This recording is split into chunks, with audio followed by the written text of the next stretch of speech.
Girlfriend जा रही, जाने, हम दिलाएंगे तुम। जो जा रहा है उसको जाने दो, किसी को ना तो समझाओ ना किसी को पकड़ो।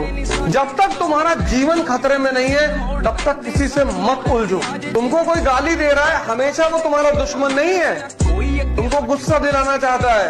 तुमको कोई प्रेम प्रपोज कर रहा है हमेशा प्रेम नहीं है, तुमको उलझाना चाहता है। अभी तुमको प्रपोज करे तो भैया 5 लाख दे दो और परीक्षा दे ले, फिर इस पे डिस्कस करेंगे।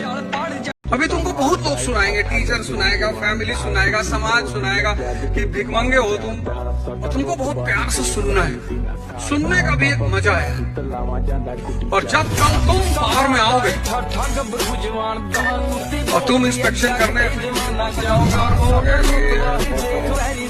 उल्टी लगा, उल्टा ही अच्छा लग रहा है, लगा है ना सर, उल्टा लगाओ, उल्टा लगाओ। डरना मत करो। तुम्हारी अगर बेइज्जती हो रही है तो समझ लो तुम भगवान बनने के रास्ते पे जा रहे हो। अगर तुम बेइज्जती से डर गए तो तुम गए, क्योंकि समाज का जो सबसे ताकतवर हथियार है किसी व्यक्ति को रोकने का, वो है बेइज्जती। अगर कोई तुम्हें छोड़ के जा रहा है तो तुम बहुत भाग्यशाली हो, क्योंकि वो तुम्हें मैसेज देके जा रहा है कि तुम कमजोर हो। उसका एहसान मानना, उसको जाके उसको घर पे थैंक यू बोलकर। लाख बहाने मिलेंगे आपको असफलता के लिए, कोई एक बहाना बना लीजिए जिससे कि आप सफल हो सके। याद रखिएगा, आपके बूढ़े माँ बाप आपकी कामयाबी की राह देख रहे होंगे। कामयाबी का ये मतलब नहीं कि आप अपने लिए अट्टालिकाएं और माल बना लीजिए।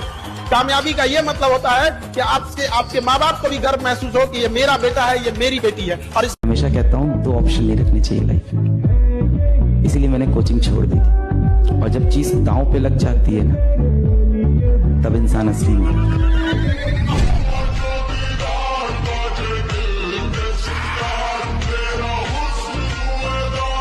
कोई लड़की किसी लड़का से ये कह दे विवाह के टाइम पे कि देखो हमारी शादी जबरदस्ती हो रही है, मैं कहीं और प्रेम करती हूँ, दुनिया का कोई लड़का कभी कर ही नहीं सकता है।